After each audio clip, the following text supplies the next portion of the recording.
Welcome to the show. I'm Carol O'Halloran. I love the quote from Joan Collins. She said, age is just a number. It's totally irrelevant unless you happen to be a bottle of wine. Over 50? So what? On the show today, we're shedding some light on the not so talked about topic of incontinence, which can accelerate the necessity for moving into aged care. Important info for you and your loved ones. More fun, of course, with the 5-minute fitness.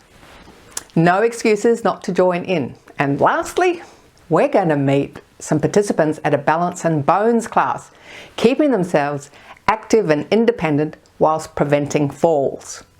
Enjoy the show.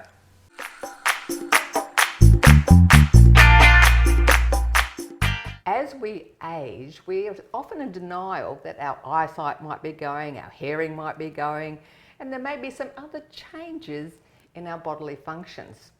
Well, today we're discussing the not so comfortable topic of incontinence, and we're joined by award-winning educator Mish Wright. Welcome back to Over 50 So What, Mish? It's great to be here again, Carol. And we've covered some fabulous topics in the past, and now we're talking about a topic that not many people talk about. In fact, I don't think I've spoken to any girlfriends or any family members about this issue, so I think it's great that we're discussing today incontinence. Yes, I think it's a very good topic to discuss because the more we remove the shame and the secrecy around it, the more opportunity that women have to go and get help and support and improve their situation.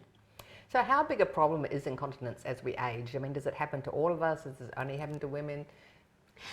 So incontinence is, women are at higher risk of issues of incontinence. That is because of childbirth and also during the menopause process as well. So for a lot of women who maybe manage childbirth and child rearing and not have any pelvic floor dysfunction or issues, might find that change during the menopause transition because of the changes in estrogen. We've talked before about how the estrogen and collagen have a spring back quality to it, and when we lose that, the ability for our, not only the skin on our face to not spring back, but also all the fascia and the connective tissue inside our body that holds all our organs in the right place.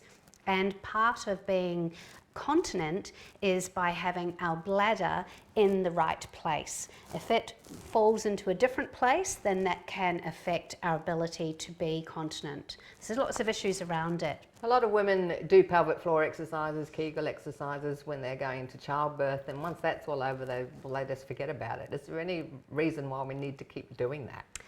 Well, you will know, Carol, that when it comes to any muscle in the body can get stronger again. But if we don't use that muscle, what happens? It gets weak. It's the same thing. So learning to remember to practice our Kegels or our pelvic floor exercise muscles is really, really important to staying continent. I'd like to say that incontinence is one of the key reasons why women are admitted to aged care. So there's a lot riding on keeping yourself dry and continent.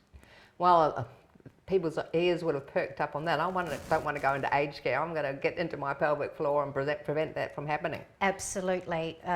Now, the thing is, if you have experienced changes or symptoms that you've had have got worse, the really great news is that it's not all done and dusted. There is lots of things that you can do to help have better control of your bladder and bowel. And that means going to see a pelvic health physiotherapist. They were called women's health physiotherapists, but there's been a real change in the name because it's not just women who have pelvic floors. Men have pelvic floors too, and so they might also experience changes, especially if there has been any prostate issues as well. So a pelvic health physiotherapist is the person who you need to go and see. So it's never too late to start doing pelvic floor exercises, is that right? It's never too late to start doing pelvic floor exercises, but I just have to put a caveat on that, is that there is something called a hypertonic pelvic floor. That's when your pelvic floor is too tight and it doesn't relax. Now, like any muscle, we don't want it to be too weak or too tight, because that causes some issues. The issues that a hypertonic pelvic floor can cause, so a pelvic floor that's too tight that never fully relaxes, is that it can also cause incontinence.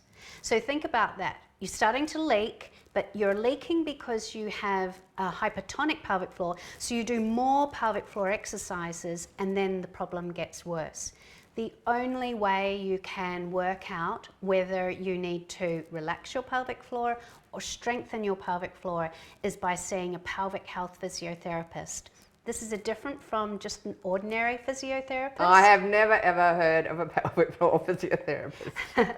So they are physiotherapists who have done postgraduate studies in this area. So you can go to your doctor and get a referral, but you must stipulate to see a pelvic health physiotherapist to go and see. This is the right person to go and see. So you don't just automatically think, oh, this is my life, this is the rest of my life now. You need to think, there is things I can do to help this. Absolutely. Do you want to spend all your money on putting pads in your underpants? That's not only an expense, but it's also just a pain. Everyone has got the ability to strengthen any muscle, but it is about getting the right diagnosis first. Well, maybe you don't have any sort of major symptoms at this point, but you want to make sure you don't develop any and end up in the aged care home. And you just want to start doing exercise yourself. Maybe you've never been taught how to do it. What would you recommend? Well, shall I take you through a pelvic floor exercise? Yes, let's do it. Okay, so the very key thing is to make sure that your posture is great, so making sure that you're sitting up nice and tall and that you're relaxing everything. So remember, if we want to do a bicep curl, we wouldn't start our bicep curl from here. We would have it fully relaxed to get a full contraction. So perfect. So what I want you to do is relax your butt cheeks, your tummy, everything. So really feel your pelvic floor relax, okay? You're there? I'm there. Okay, great. Now what I want you to do is I want you to close, but I want you to close all the passages from the back to the front. So your anus, your vagina, and your urethra. Now you might notice that around your anus that you have a sphincter muscle. That's what you use when, you don't want to pass wind or you don't have any children around to blame, right? Yeah, so, or dogs. Yeah, that's right. So we know about how to use that one, and the urethra is if you were stopping wee in midstream. We don't want to be doing that, but it's that sensation. Now, what you might not know is that the vaginal opening does have a sphincter muscle of sort, but it also has musculature all the way up the vaginal passage that you're also able to close. I think you're doing it right now. Yes, I am. Okay, so I have a really simple 3-step method, and number 1 is relax. So let's just go back into making sure that your butt hasn't clenched up or your tummy's not tight or your pelvic floor is not engaged. It's all nice and relaxed. Number 2 is to close. So I want you to close from your back passage, vagina, all the way up, and your urethra, a bit like a plane going off.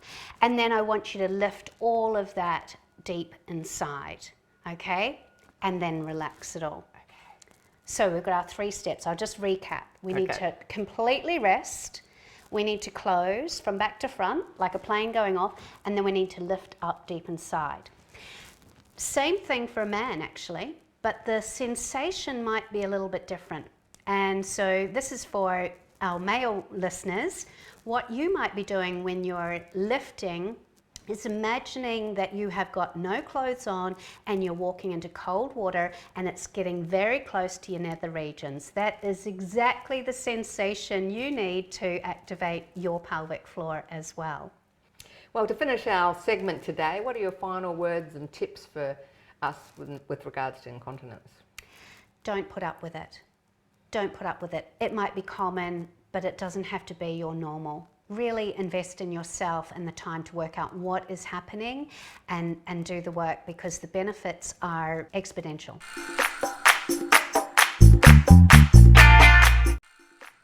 Thanks for watching our TV show. Be sure to hit subscribe and then you'll never miss an episode. Jump on Facebook, join our group, get in on the fun, fitness, wellness and inspiration. I'm Carol, over 50. So what?